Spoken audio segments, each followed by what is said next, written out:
കർത്താവിൻ്റെ അതിവിശുദ്ധ നാമം വാഴ്ത്തപ്പെടുമാറാകട്ടെ.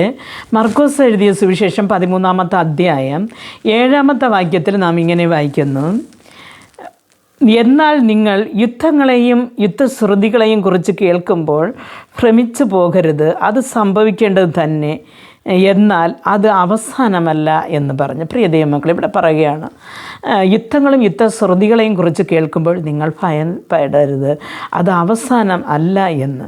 പ്രിയ ദൈവമക്കളെ, നാം ഇപ്പോഴും അറിയുമ്പോൾ നമുക്കിവിടെ പല രാജ്യങ്ങൾ തങ്ങളിൽ യുദ്ധങ്ങൾക്ക് വേണ്ടി ഒരുങ്ങുന്നതും യുദ്ധം നടക്കുന്നതും ഒരു രാജ്യം ഒരു രാജ്യത്തിനെ ആക്രമിക്കുന്നതും അങ്ങനെയുള്ള ഒരു വല്ലാത്ത സംഭവങ്ങൾ നമ്മുടെ ലോകത്ത് നിന്ന് നടന്നുകൊണ്ടിരിക്കുന്നു.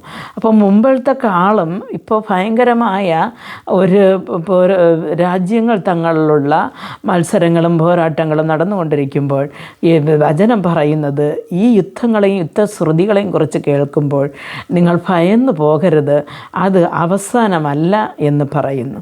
എൻ്റെ പ്രിയ ദൈവമക്കളെ, അപ്പോൾ ഇത് അവസാനമല്ല എങ്കിലും അവസാനത്തിൻ്റെ ആരംഭമാണെന്ന് യേശുക്രിസ്തു ശിഷ്യന്മാരോട് പറയുമ്പോൾ നമ്മോടും കൂടെ ചേർന്നാണ് പറയുന്നത്.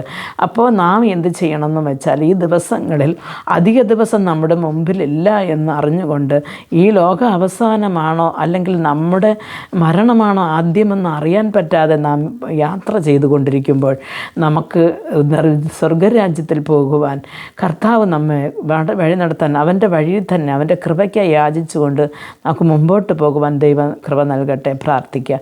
ഞങ്ങൾ അതിവാത്സല്യമായി വഴി നടത്തുന്ന ഞങ്ങളുടെ സ്വർഗസ്ഥ പിതാവേ, യുദ്ധങ്ങളും യുദ്ധങ്ങളുടെ ശ്രുതികളും ഞങ്ങൾ കേൾക്കുന്നു.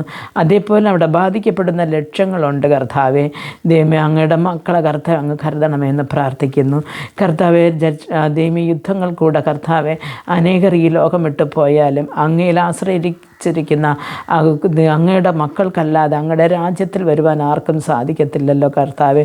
ഈ രാജ്യത്തിൽ നിന്ന് അവർ കണ്ണടച്ചാൽ നിൻ്റെ രാജ്യത്തിൽ വരുന്നു. പക്ഷേ അങ്ങേ അറിയാതെ ദൈവമേ തന്നിഷ്ടക്കാരായി സ്വാർത്ഥരായി നടക്കുന്ന അങ്ങയുടെ ജനത കർത്താവെ അഴിഞ്ഞു പോകുമല്ലോ കർത്താവെ.